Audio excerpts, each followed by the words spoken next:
Edification ministries వీక్షకులందరికీ యేసు ప్రభు పేరిట వందనాలు. ఈరోజు గత వీడియోలో చేసిన దానికి అనుబంధంగా దేవుని యొక్క స్వభావం అనేటువంటి అంశాలలో పరిశుద్ధత అనే దాని గురించి కొంతమేరకు మనం చూడగలిగాం. ఈరోజు ఆయన స్వభావంలో ఇంకొక ముఖ్యమైనటువంటి గుణము దేనితోటి ఆయన మనతో వ్యవహరించాడో అది దేవుడు నీతిమంతుడు అనేటువంటిది.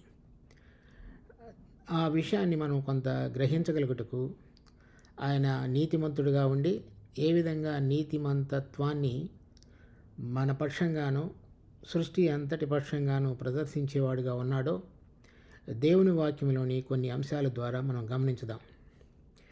దానికి దేవుని వాక్యంలోని ఒక భాగాన్ని మనం చదువుదాం. రోమాపత్రిక 3వ అధ్యాయం 23వ వచనం నుంచి 26వ వచనం వరకు.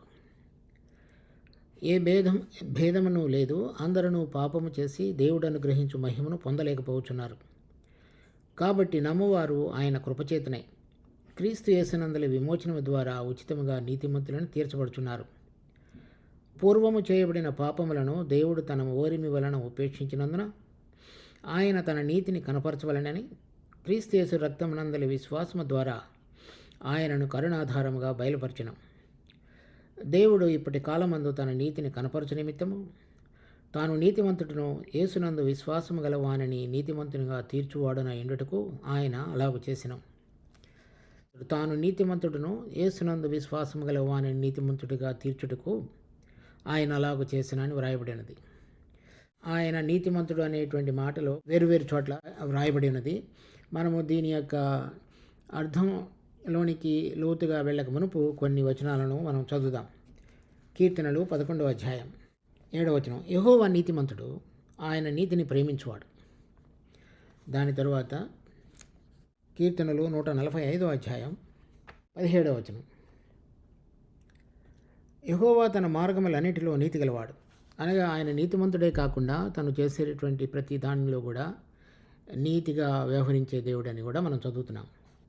తరువాత నూతన నిబంధనలో చూసినప్పుడు యోహాను సువార్త 17వ అధ్యాయం 25వ వచనంలో నీతి స్వరూపుడు తండ్రి, అది ప్రభు అయిన యేసుక్రీస్తు తండ్రి అయిన దేవునికి ప్రార్థన చేస్తున్నప్పుడు సంబోధించినటువంటి పదం. దాని తర్వాత రోమాపత్రిక 3వ అధ్యాయం 26వ వచనంలో మనం అంతకు ముందుగానే చదివి ఉన్నాం. ఈ విధంగా చాలా చోట్ల దేవుడు నీతిమంతుడు అనేటువంటి విషయాన్ని మనము దేవుని వాక్యంలో ఆయనను గురించినటువంటి ఆయన యొక్క స్వభావాన్ని గురించినటువంటి వివరణ రకరకాల స్థలాల్లో ఇవ్వబడింది. అయితే ఈ నీతి అనేటువంటిది పాత నిబంధనలో హెబ్రీ భాషలో వాడబడినటువంటి పదము సాదిక్ అని, నూతన నిబంధనలో గ్రీక్ భాషలో వాడబడినటువంటి పదం డయాకెయస్ అని వాడబడింది. అనగా రైటియస్నెస్ అని ఇంగ్లీష్లో వాడబడినటువంటి పదం. అయితే దానికి అర్థం అనేటువంటిది అది మనం ఒక రకంగా చెప్పాలంటే అది చట్టబద్ధంగా న్యాయబద్ధంగా సరైన దానిని జరిగించుట అనేటువంటిది అర్థం. ఆ మాటకు మనం చెప్పాలంటే వివరణగా చట్టబద్ధంగా లేక న్యాయబద్ధంగా ఏది సరైనదో అది జరిగించుట అనేటువంటిది అర్థం. అలా జరిగించడానికి ఒకవేళ చట్టబద్ధంగా నేరమని అనిపించినప్పుడు దానికి తగిన శిక్షను కూడా వేసేటువంటి దానిని కూడా మనం అది న్యాయాన్ని జరిగించడానికి కూడా చెప్పవచ్చు. ఆ దేవుడు అన్నిటినీ కూడా న్యాయయుక్తంగాను క్రమంగాను జరిగించేటువంటి దేవుడు కనుక ఆయన నీతిమంతుడని ఆయనకు పేరు. అలాగే ఆయన సృష్టించినటువంటి సృష్టిలో ఆయనకు భిన్నంగాను ఆయన స్వభావానికి వ్యతిరేకంగాను లేక ఆయన నియమించినటువంటి కట్టడలకు భిన్నంగా నడిచినటువంటి దానికి శిక్ష విధించటం అనేటువంటిది కూడా ఆయన నీతిగా వ్యవహరించేటువంటి వ్యవహార శైలిలో ఒక భాగం. మొత్తం అంతటినీ కలిపి ఆయన ప్రతిదానిని కూడా నీతిగా యథార్థంగా సరైనటువంటి క్రమంలో జరిగించేటువంటి దేవుడనియో, అలా ఆయనకు వ్యతిరేకంగాను ఆయన స్వభావానికి భిన్నంగా జరిగించే వాటికి శిక్ష విధించటం అనేటువంటిది కూడా ఆయన న్యాయయుక్తంగా చట్టబద్ధంగా పాలించేటువంటిది లేక స్వభావాన్ని తెలుపుతూ నెరవేర్చేటువంటి ప్రక్రియ అని కూడా అర్థం.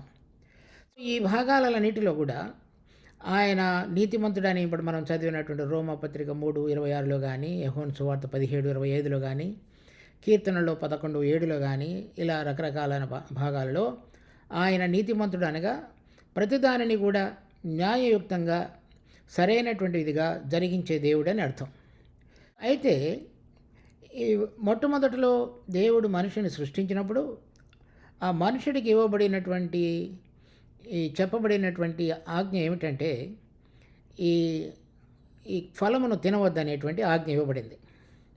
కనుక ఆ ఆజ్ఞను అతడు ఉల్లంఘించడం ద్వారా, ఆ ఆజ్ఞకు అతడు విధేయత చూపించడం ద్వారా వచ్చినటువంటి పాపం ఏదైతే ఉన్నదో దానికి శిక్ష విధించినప్పుడు మాత్రమే దేవుడు న్యాయవంతుడు. ఎందుకంటే ఆయన నీతిమంతుడు కనుక ఆయనకు భిన్నంగాను వ్యతిరేకంగా ఉన్న స్వభావాన్ని లేక చట్టానికి వ్యతిరేకంగా ఉన్న దానిని తీర్పు తీర్చవలసినటువంటి తీర్పరిగా కూడా ఆయన ఉన్నాడు.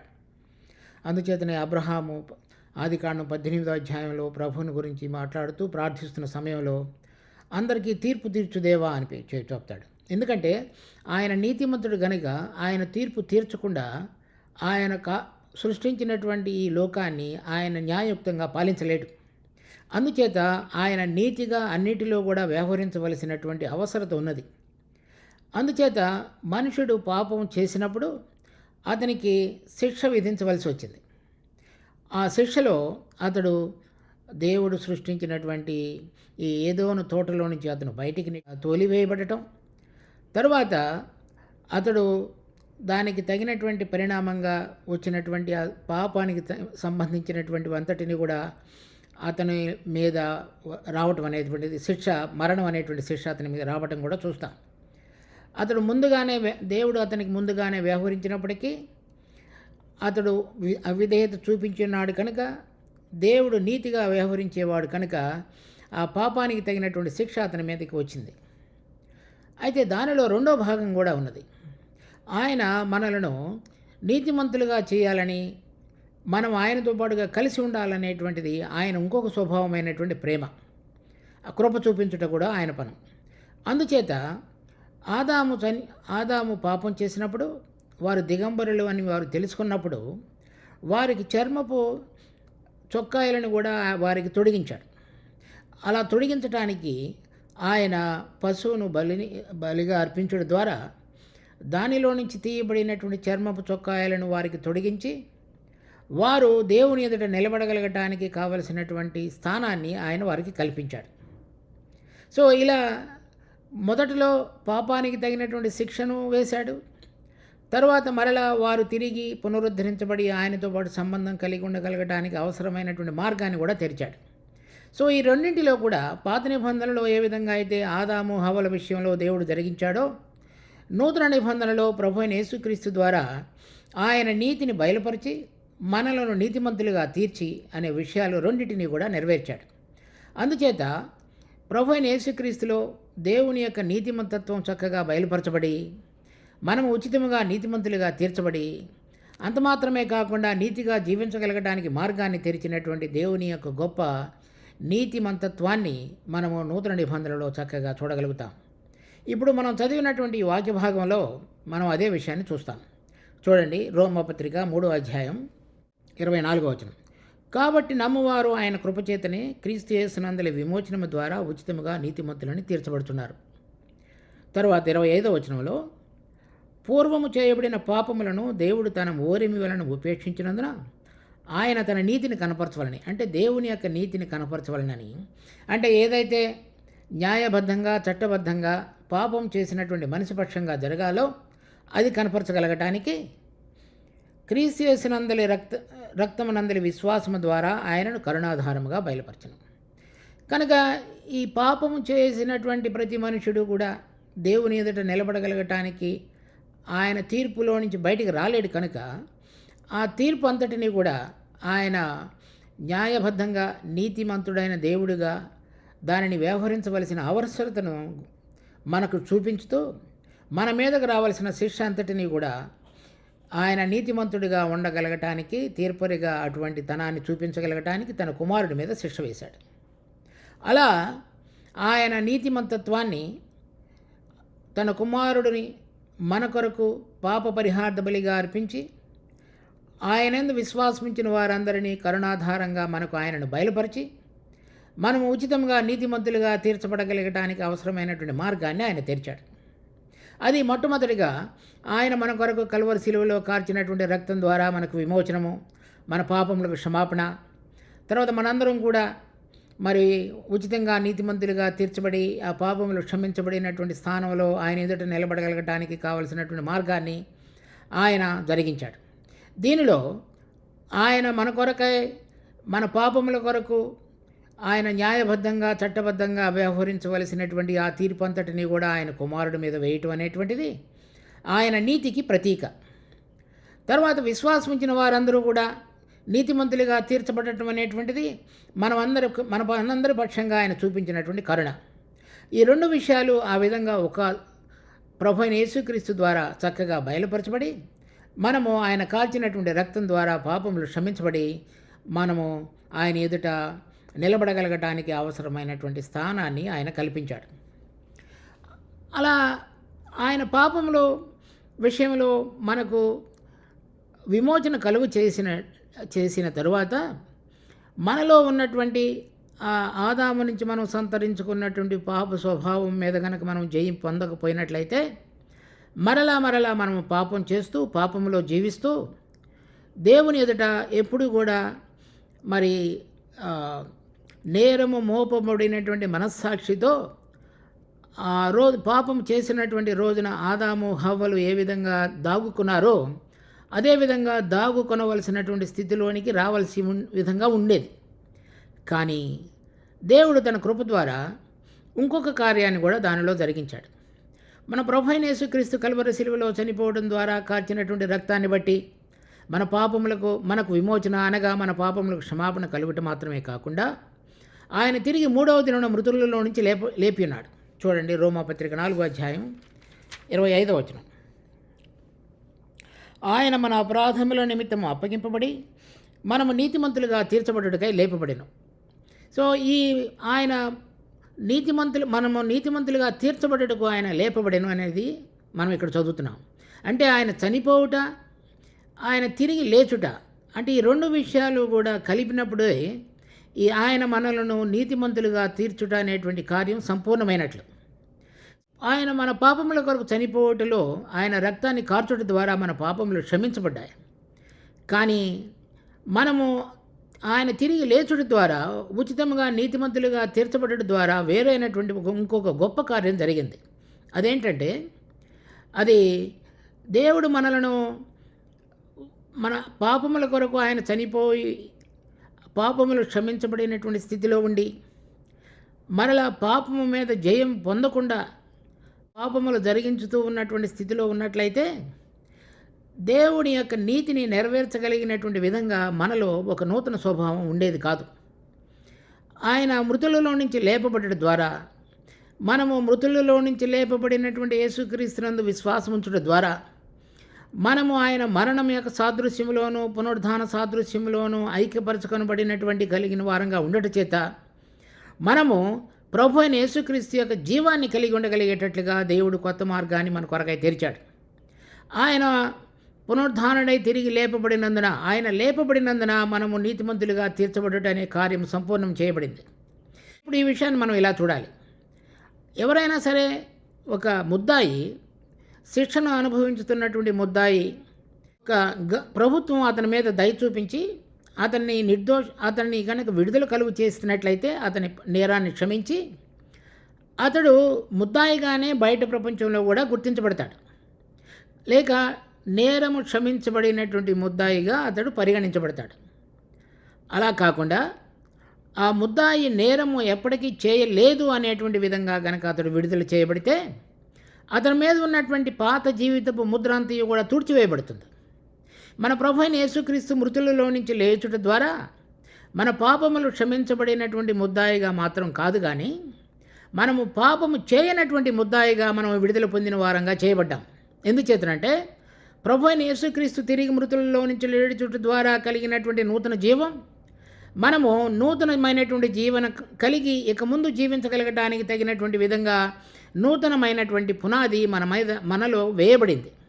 విశ్వసించిన వారందరిలో కూడా ప్రభు అయిన యేసుక్రీస్తు లేపబడడం ద్వారా ఏదైతే ఆయనలో ఉన్నటువంటి జయించగలిగినటువంటి జీవితం ఉన్నదో, మరణాన్ని ఓడించి మరణం యొక్క బంధకాలన్నిటినీ కూడా తెగగొట్టి తిరిగి లేపగలిగినటువంటి శక్తి ఉన్నదో, దాని ద్వారా మనం నీతిమంతులుగా చేయబడ్డాం.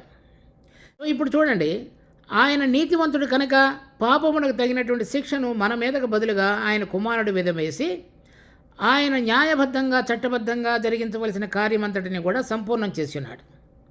తర్వాత మనల్ని ప్రేమించేవాడు కనుక మనలో ఆయన యొక్క ఊపిరిని ఊదుడు ద్వారా మనకు కలిగినటువంటి జీవాత్మను ఆయన మనలో ఉంచి ఉన్నాడు కాబట్టి ఆయన ఆత్మ ద్వారా మనతో ఆయనకు సంబంధం కలిగి ఉన్న విధంగా మనం సృష్టించబడ్డాం కాబట్టి మన యొక్క తెగిపోయినటువంటి సంబంధాన్ని మరి రెండవ ఆదాము కడపటి ఆదాముతో మరలా సంబంధం ద్వారా మనము పునరుద్ధరించబడి మనము పాపము చేయనటువంటి స్థితిలోనికి తీసుకుని రాబడి ఆయన ఎదుట నీతిమంతులుగా లెక్కించబడి నూతన జీవం కలిగి నడుచుకునేటువంటి మార్గాన్ని కూడా తెరిచాడు.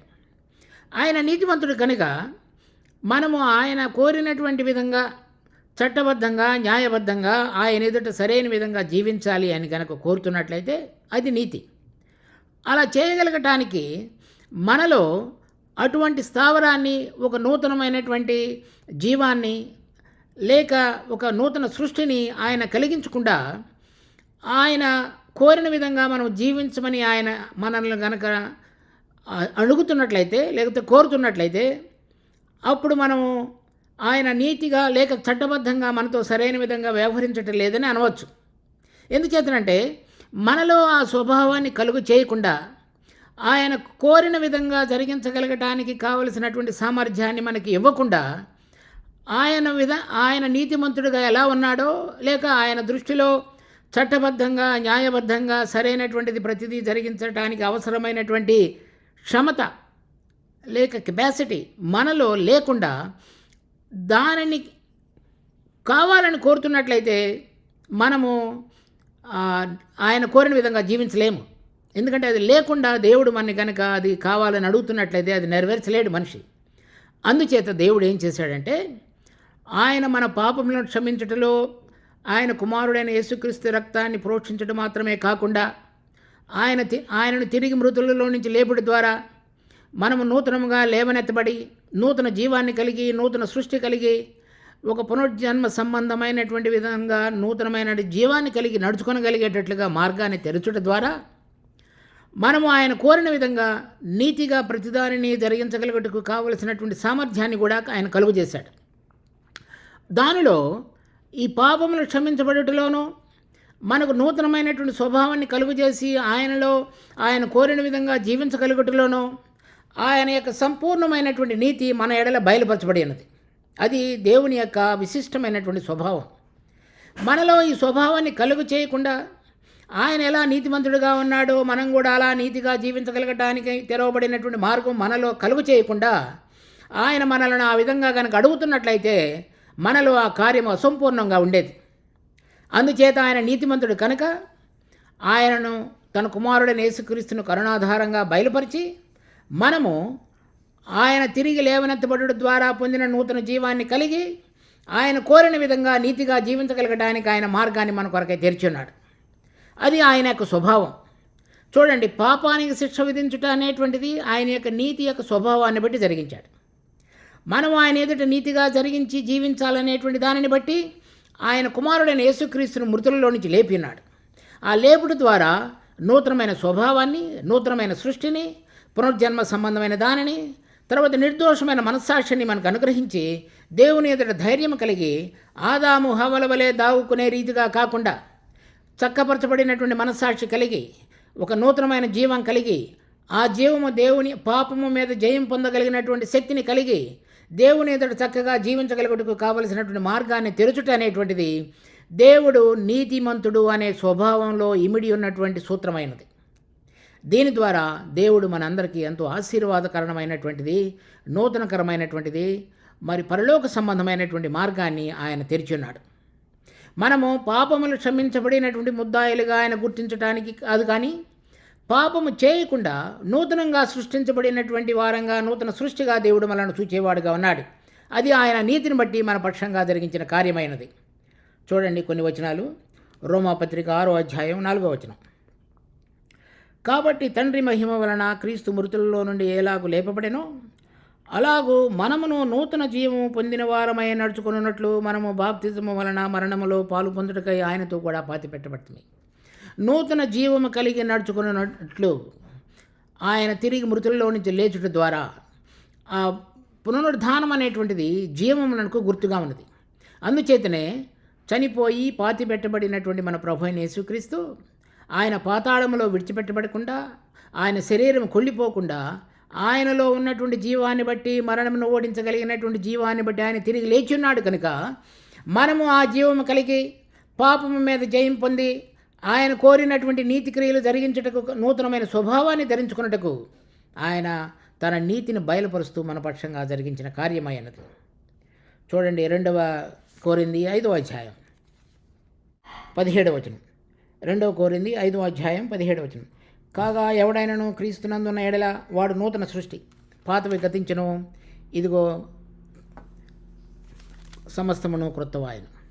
పాతవి గతించను అంటే నేను ఆదాము నుంచి సంతరించుకున్నటువంటిది, దేవునికి విరోధంగా నడిచేటువంటిది, దేవుని యొక్క నీతిని నెరవేర్చలేనటువంటిది, అదంతయు కూడా గతించి ప్రభు అయిన యేసుక్రీస్తు దేవుని యొక్క నీతిని నెరవేర్చుటకు జరిగించినటువంటి కార్యంలో పాపముల నిమిత్తమై క్షమాపణ, పాప స్వభావం మీద జయం పొందగలగడానికి అవసరమైనటువంటి నూతన జీవము, ఈ రెండు యొక్క కలయిక అనేటువంటిది దేవుని నీతిని నా పక్షంగా మన పక్షంగా బయలుపరచబడినటువంటిది ఆయన మనలను నూతన సృష్టిగా చేయటం.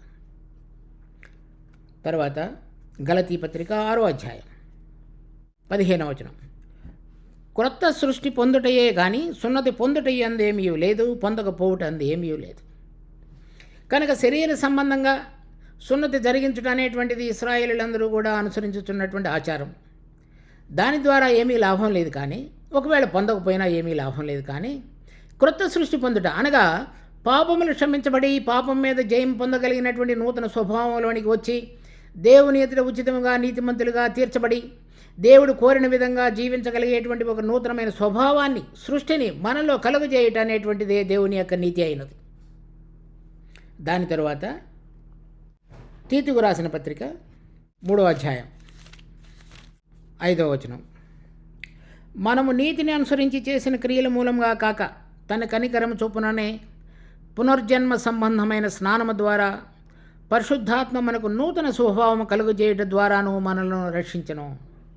ఈ విధంగా ఎవరైతే ప్రభు అయిన యేసుక్రీస్తు నా పాపముల కొరకై చనిపోయినాడు, నాకు నూతన స్వభావం కలుగజేయడానికై ఆయన తిరిగి లేచున్నాడు, దాని ద్వారా నేను ఉచితముగా నీతిమంతుడిగా దేవుని ఎదుట తీర్చబడ్డాను అనేటువంటి విషయాన్ని విశ్వసించారో వారందరిలో జరుగుతున్నటువంటి 2 కార్యములు ఇక్కడ పౌలు మాట్లాడుతున్నాడు. ఇదంతా కూడా దేవుడు తన నీతిమంతుడు కనుక ఆ నీతిని ప్రేమించు వారందరికీ కూడా ఈ కార్యములు జరిగించి ఆయన యందు విశ్వసించిన వారందరికీ చేయువాడు కనుక జరిగించిన కార్యం ఏమిటంటే పునర్జన్మ సంబంధమైన స్నానం ద్వారా, అంటే నూతనంగా జన్మించడం ద్వారా, అంటే పాతది విడిచిపెట్టబడుట ద్వారా, రక్త మాంసములతో కాకుండా ఆత్మతో పయనించి జన్మించడం ద్వారా పరిశుద్ధాత్మ మనకు నూతన స్వభావం కలుగజేయడం ద్వారా, అంటే ఏ విధంగా ఎవరైతే ప్రభు అయిన యేసుక్రీస్తు యొక్క మరణము పునరుద్ధానము ఈ రెండింటి యొక్క సాదృశ్యాలలో ఐక్యపరుచుకున్నారో వారిలో పరిశుద్ధాత్మ దేవుడు నూతన స్వభావాన్ని కలుగజేసి దేవుడు కోరిన విధంగా జీవించగలగటానికి వారిలో ఉంచబడినటువంటి జీవము పాపం మీద జయం పొందగలిగి దేవుని ఎదుట మరి నిర్మలమైన మనస్సాక్షితో జీవించగలుగుటకు వారిని సిద్ధపరచుట అనేటువంటిది దేవుడు నీతిమంతుడు కనుక మన పక్షంగా జరిగించిన కార్యమైనది. దాని తరువాత పేతురుకు రాసిన మొదటి పత్రిక 3వ అధ్యాయం 21వ వచనం. దానికి సాదృశ్యమైన బాప్తిజము ఇప్పుడు మిమ్మల్ని రక్షించుచున్నది. అదేదనగా శరీర మాలిన్యము తీసివేయుట కాదు, కానీ యేసుక్రీస్తు పునరుద్ధాన మూలముగా దేవుని విషయము నిర్మలమైన మనస్సాక్షినిచ్చు ప్రత్యుత్తరమే. కనుక ప్రభు అయిన యేసుక్రీస్తు మృతులలో నుంచి లేచుట ద్వారా మనము పాపములు క్షమించబడి ఉన్నాయనియు పాపముల మీద జయం పొందగలిగిన విధంగా మనము నూతన స్వభావాన్ని కలుగజేయడం ద్వారా మరి మన మీద మన మనస్సాక్షి నేరారోపణ చేయటం లేదనియు దేవుని ఎదుట ధైర్యముగా నిలబడగలిగి ఆయన కోరిన విధంగా జీవించగలగటానికి పాపం మీద జయం పొందగలిగిన పునరుద్ధాన జీవాన్ని మనం కలిగి జీవించగలుగుటకు దేవుడు నీతిమంతుడు గనుక ఈ కార్యమును మన పక్షంగా జరిగించున్నాడనే విషయాన్ని మనం దేవుని యొక్క వాక్యంలో గమనిస్తున్నాం. కనుక ఆయన నీతిమంతుడు. మరి ఆయన యందు విశ్వసించిన వారందరినీ ఉచితంగా నీతిమంతులుగా తీర్చువాడు.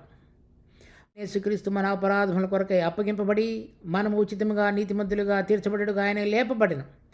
అప్పగించబడుట, లేవనెత్తబడుట, ఈ రెండు యొక్క కలయికలో పాపములు క్షమించబడి దేవుని ఎదుట మంచి నిర్మలమైన మనస్సాక్షితో నిలబడగలిగి మనము ఇప్పుడు దేవుడు కోరిన విధంగా జీవించగలగడానికి అవసరమైనటువంటి నీతి మార్గాన్ని, దేవుడు నీతిమంతుడు కనుక మనకు ఆయన కరుణను బట్టి ఈ మార్గాన్ని తెరిచున్నాడు. కనుక ఆయన కోరిన విధంగా జీవించగలగడానికి మనలో నూతన స్వభావాన్ని కనుక కలుగు చేసేటువంటి కార్యమును కనుక జరిగించి ఉండకపోయినట్లయితే ఏ మనుషుడు కూడా దేవుడు కోరిన విధంగా ఈ లోకంలో జీవించగలిగేటువంటి విధంగా ఉండేది కాదు.